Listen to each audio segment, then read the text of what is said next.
Hi, I'm Twanda Black. I am a 30 plus year veteran of radio and television.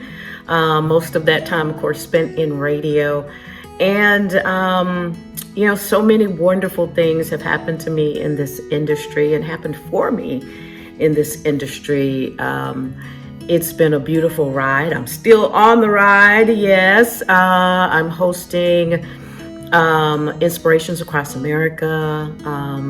I'm also one of the hosts for the PG Network. I have my radio show there, a television show there, a podcast there, and I'm just a part of that organization.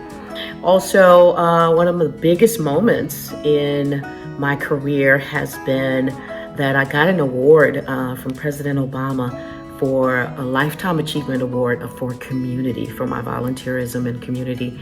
And it was just a pleasure. That was 2017. And which is one of the highlights of my career. But this masterclass, let's have some fun, all right?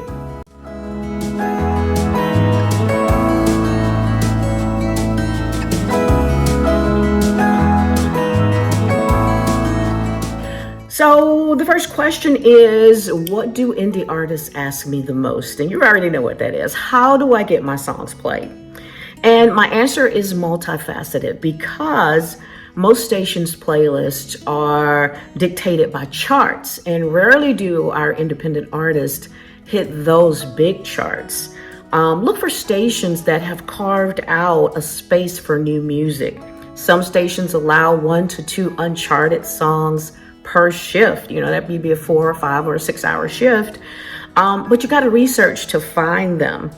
And then I say the second part of that is get to know your program director, your music director, if they still have them. I call them assistant program directors, whatever they do, or your announcers for whatever genre you're in. Some stations have jazz and gospel and R&B together. Different things, but get to know that announcer. That announcer can help you kind of go places in your city or in your state or in your country. I get all the time, hey, can you recommend me somebody for singing? I need a singer, I need a gospel singer, I need an R&B singer, I need a rapper. And what do? I go to the people that I know, okay? Good reputation, not puffed up, doesn't act ugly on the set, that has their social media together, that's really ready from head to toe, H to T. And those are the people that I call. So I call my personal folks that I have relationships with. The third part about that is music choice. If you have a relationship with an announcer and you're coming out, some of my friends are about to release some new stuff, and they called me up, before they mixed and mastered it, and said, I've got new music. Can you help me choose what's going to be that song for the season? Because, in different seasons, there's different flavors and rotations of music. So I got a chance to help them choose what comes out first, what comes out second. Is that going to be an album cut? That kind of thing. When you have a relationship with your announcers, it's the best thing in the world. It really, really is. We can be very helpful to you if you allow it. Now, I've had some moments where folks have called me that I really didn't know, but I had a couple call me out of the other coast, and they wanted to know, they sent me their music, and they wanted to know, was it good? Was it radio ready, is what we call it. And so I sat down, I listened to every song on this CD. It was mixed and mastered so poorly. I felt so sorry for them. So when I called them back, I said, do you really want the truth? And they were like, yeah, we want the truth. We want the truth. And as I began to share with them, I had notes for each song. And the husband on the team, who I think was the producer in retrospect, he was screaming and yelling at me. And I was like, wait a minute, hold on. I'm not your wife. I'm not your kid. I'm not, any of that. Because he had spent $18,000 to have this project done, and it was horrible. It was horrible. Vocals off. And I mean, it's not that the lady couldn't sing, but that the vocals were off. The background was off. I don't know who mixed and mastered it. I mean, this was a while back. But, you know, if you want the truth, we'll give it to you. We'll give it to you. It's not always the best. However, that's what I always say about artists, doing your homework. You know, when you're hiring these professionals, do your homework, all right? Do your homework. It's going to be so important to you.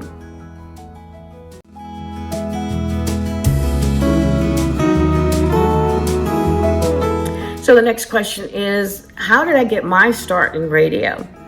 Well, I grew up in the AME church, and we had this thing called YPD, the Young People's Department. I don't know if they still have that or not, but that was the highlight of my time in the AME church.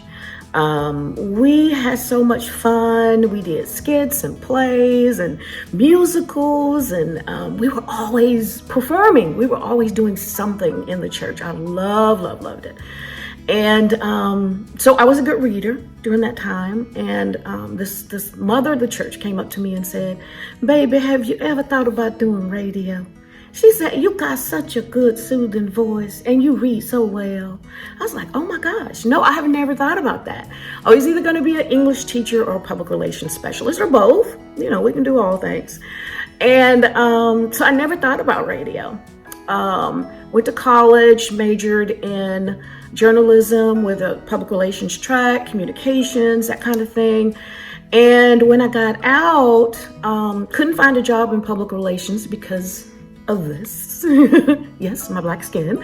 And at the time, and that was in the 80s, okay? And that's a whole nother story for a different time. And then, so I was working for a big company as a proofreader.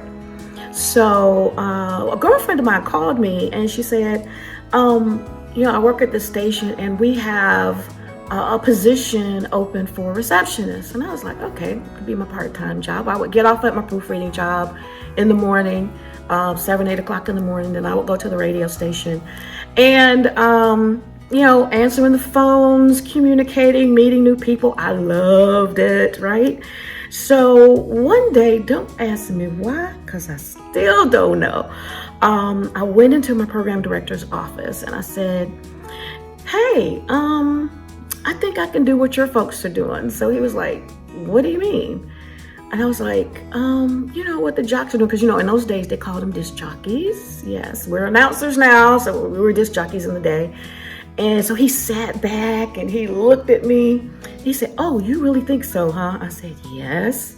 So, and his name was Byron Pitts. He was the best programmer ever. And I said, "Yes, I think so." And he said, "Okay, you're on Friday." That was a Wednesday. Mind you, I had 2 days of training. The rest, we shall say, is history. Young man named Bobby Wonder, because, you know, we had wonderful names back in the day. So Bobby Wonder trained me for those days. And I can't tell you how nervous and scared and everything else I was. And they gave me the night shift on the weekends. And it was fabulous. I mean, I can't tell you that I've even still gotten over those nerves, because I think you still do have those nerves at times. But that's how I got my start. It was a beautiful thing. It was fascinating for me to be able to start in a major market. Atlanta's a major market. And I started my career right here at WIGO, the heart and soul of the city.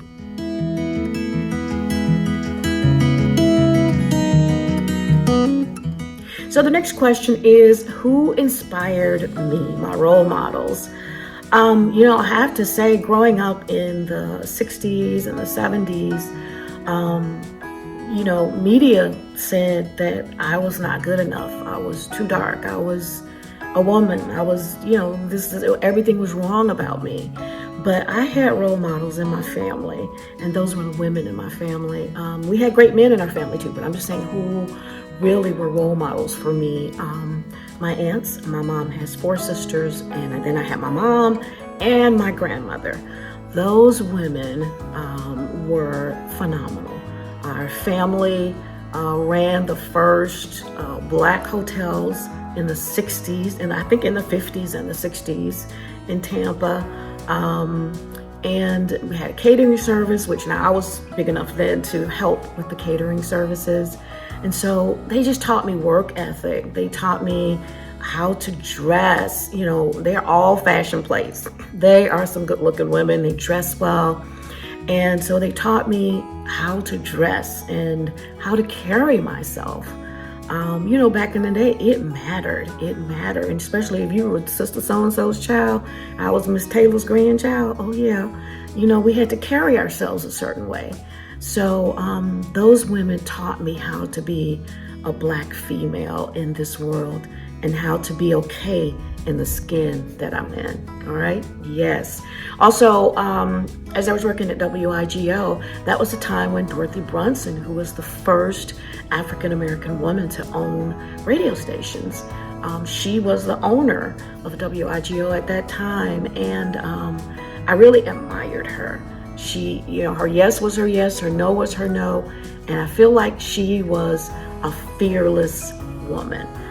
When she talked to us, she encouraged us, and she wanted the very best for everybody, but especially the females that worked for her. And she was just a joy. And yes, she was fearless.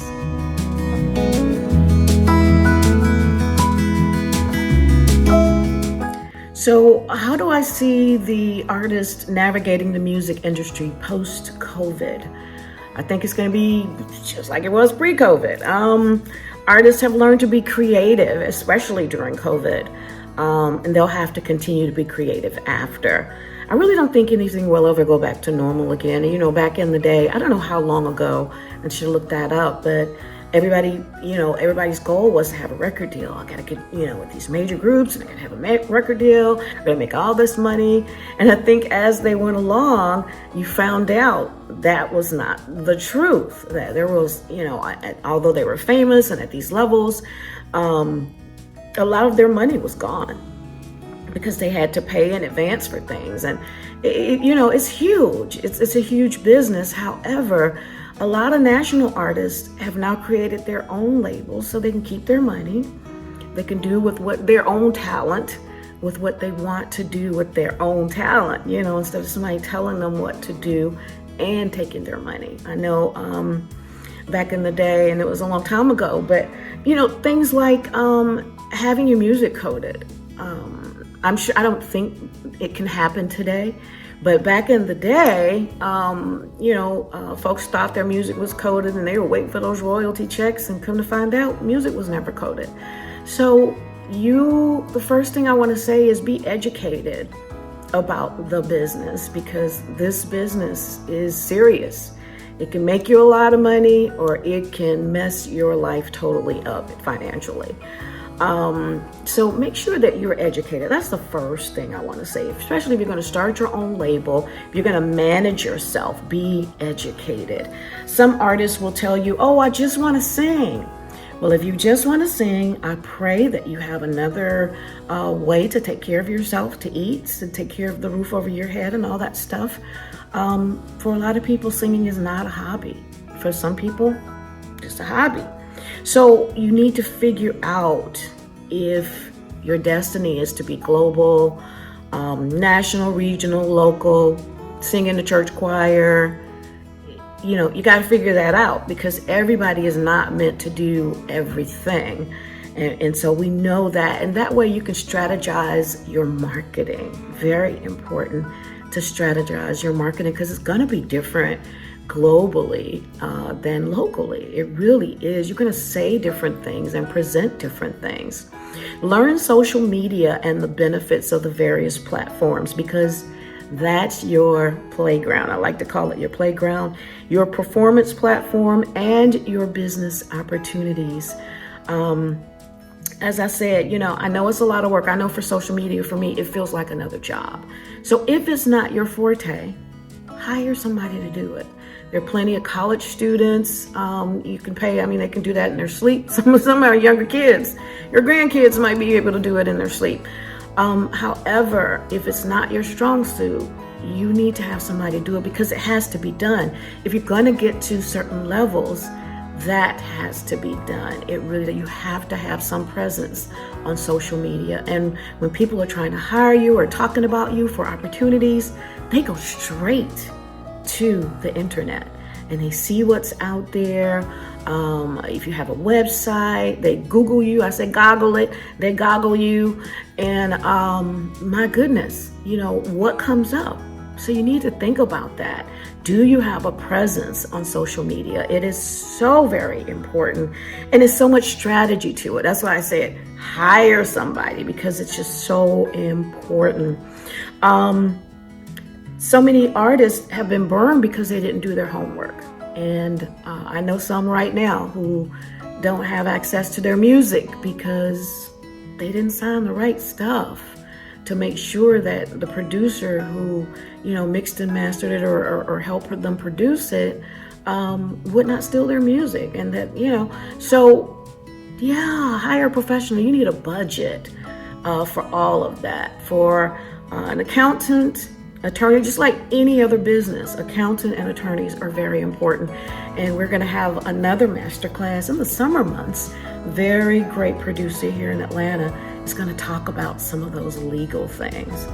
Just very, very important.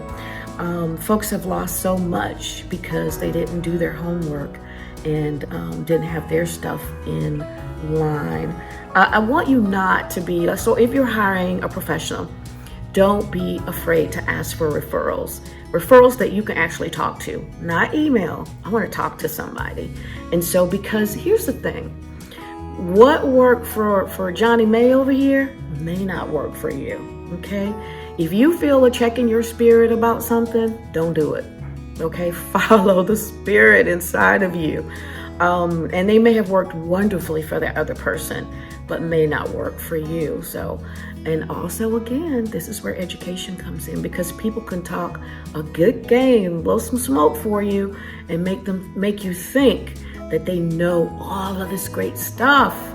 And at the end of the day, they really, really don't. And you're left holding the bag because you didn't do your homework. So do the homework. I want you to, check referrals for yourself. And again, if it doesn't check in within you, you don't need to do it. You really don't need to do it. There's so many facets to the music business. If you're an artist, there are registrations and collection societies and copyrights and collection societies, BMI and all that kind of stuff. Publishing rights, licensing, and so much more. And even if you get a pro to help you, you owe it to yourself again to take a course to learn about the business of music, because accountability is going to be key if you're hiring somebody to take care of the business of your business, all right? Your networks are going to be extremely important. Your associations can be very powerful. And please remember that all money ain't good money. Yes, I say all money ain't good money. I've seen some artists lose everything, leaving a good situation because somebody just was whispering in their ear and went over to another situation and lost everything. All money ain't good money. You need to call and ask about so-and-so and ask about this group and ask about people, because that's just important, okay? You don't want to get caught up and your reputation is attached to the bad people, okay? Who are just out there, and I don't care what group, it can be gospel, jazz, whatever it is, there are going to be some people out there that's here to just take your money. So all money ain't good money. I always say that. And also, get rid of the notion that you're going to be an overnight success. It doesn't happen that way. When you talk to the Tamala Mans and the Kirk Franklins and the big artists of this world, they will tell you, and I mean in every genre, not just gospel, but every genre of music, that sometimes it took 10, 15, 20 years to get to that level of success that the world said that they were successful, or that they said they were successful. So just remember, it doesn't happen overnight, and you got to put the work in. It's so important that you put the work in. just know that it doesn't happen overnight, okay? And the bottom line is that this music industry thing, it is a real grind, and you've got to know what you're doing in order to get to where you want to go. Now, I want to say this to you, so many ways that you can make money besides singing. Are you a great songwriter? You can earn money through royalties, through digital distributions, collaborate with bands and other musicians, sell beats or music, make samples, do jingles. That's a huge business. Teach music. Everybody is not meant to be on stage performing, and there's some people who actually hate it. You can tell because of their performance and what that performance looks like. So just know there's just so many ways. Those revenue streams in publishing, mechanical royalties, sync licensing, performance royalties, and of course self-publishing. That's all for another class. But please know several streams of income in the music industry.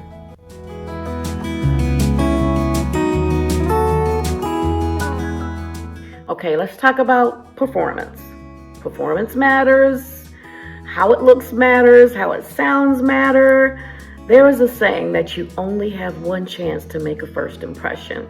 Now, the world may give you a second chance, but they're going to be giving you the side eye in the meantime while they're giving you that second chance, right? So you got to think about everything is global.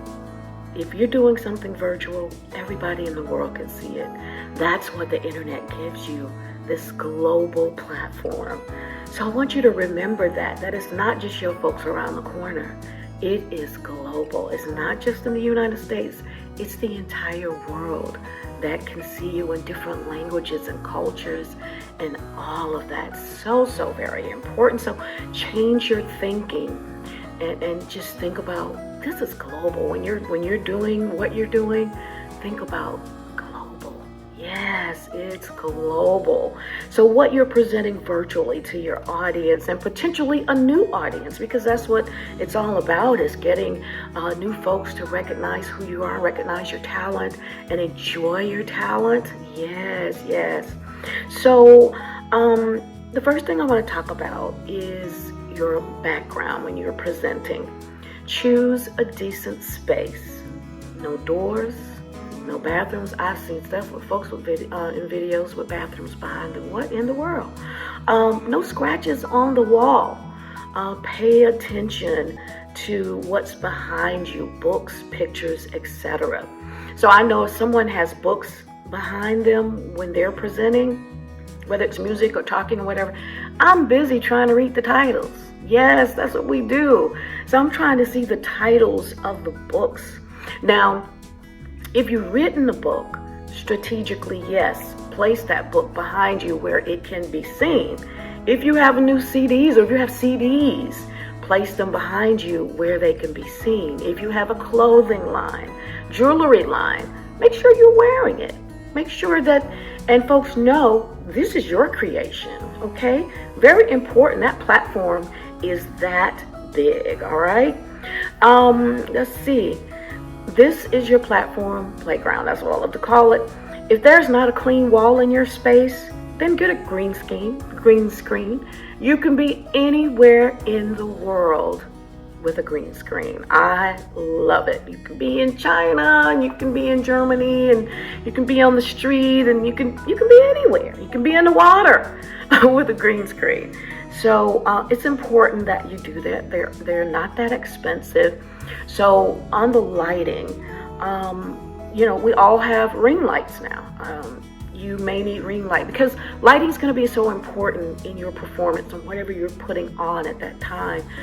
It's such a distraction when there's dark spots, or we can't see everybody, or we can't see all of you. So make sure that you have a ring light and some lighting around. It doesn't necessarily have to be a ring light. There's pony lights and all kinds of different lights. However, they're inexpensive, they're easy to use, and you may need more than one. I think I have four or five now, but they are great to have, and they're worth it. They're not that expensive. It's a distraction when the lighting is off. I just want you to know that. So make sure your camera angle is good. That it gets your entire body or your guitar, your keyboards, and you in the shot. Just make sure that everything is centered and that you can see it. No angles, no up angles, no angles from your chest. You will look like a bouncy house up there. Men or women, I've seen it. They have the camera down too low and it's up from the chest up. Oh my goodness, it's a bouncy house. Please make sure your clothes are clean and ironed. Have you seen artists with wrinkled clothes? And I know they had time to see it and correct it. It's virtual, okay? Make sure there are no visitors in your nose, okay? Because folks be looking at everything, and if your nose is not clean, oh my God, that's the first thing. They're not gonna hear anything you had to say. Music, nothing. They just gonna know that you had some little stuff going on up there in the nose. So check your nose. I have so many stories about that I will not share. Make sure your hair and your nails and your makeup are good. Folks look at everything. It's virtual. And I can't forget about orientation. Turn your phone, your camera, whatever, especially if you're using a phone. Make sure that it is long-wise and not this way. This way. Okay, that's horizontal, because for posting, what happens is that in editing, it cuts your head off, and then the screen is narrow this way, okay? So you don't have that depth. So make sure that also when you're taking your pictures, you take your pictures long way with your phone, all right? Okay. Test your sound. I did some stuff last week. It was weird. The sound was there, but when I posted it, the sound wasn't there. But anyway, when you are performing, speaking, whatever you're doing, make sure that it's not too loud, that it's not distorted, or it's too soft, especially if you're doing music. We had an artist recently that was doing music and we couldn't even hear him. The music was so loud that we couldn't hear his beautiful voice. So, of course, that had to be done over. Nothing's more distracting than that. I usually just turn it off. So what's the use? Hire a professional if you need to.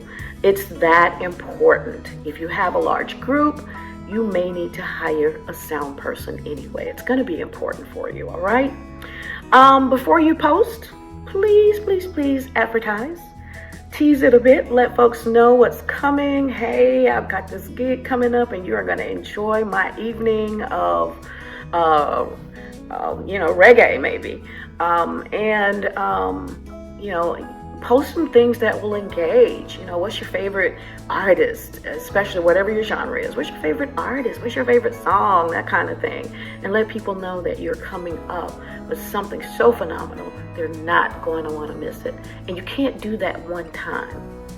You have to be persistent all day, every day until you drop it, okay? Until you launch whatever it is that you are doing. And then after you post your concert or your song or whatever it is, make sure you go back in and tell people, hey, it's here. It's online. You can find it here. Here's the link. Link it back to your website or link it back to YouTube or link it back to whatever you want to link it to. But make sure that they know it's here. It's finally here. Let's see. Be creative, and as a professional, be as creative as you can. The internet is your new playground, and it will be that for a while, even post-pandemic. I do believe we're still going to be right here. There are going to be some churches that are probably not going to go back into the church. There are going to be some businesses that are not going to go back. There are going to be some venues that have shut down for musicians, and so you're going to have to be creative right here online. This is your new playground. I need you to wrap your head around that, and that it is global.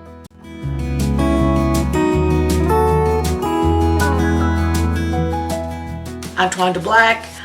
You can find me on social media at Twanda Black, IG The Real Twanda B.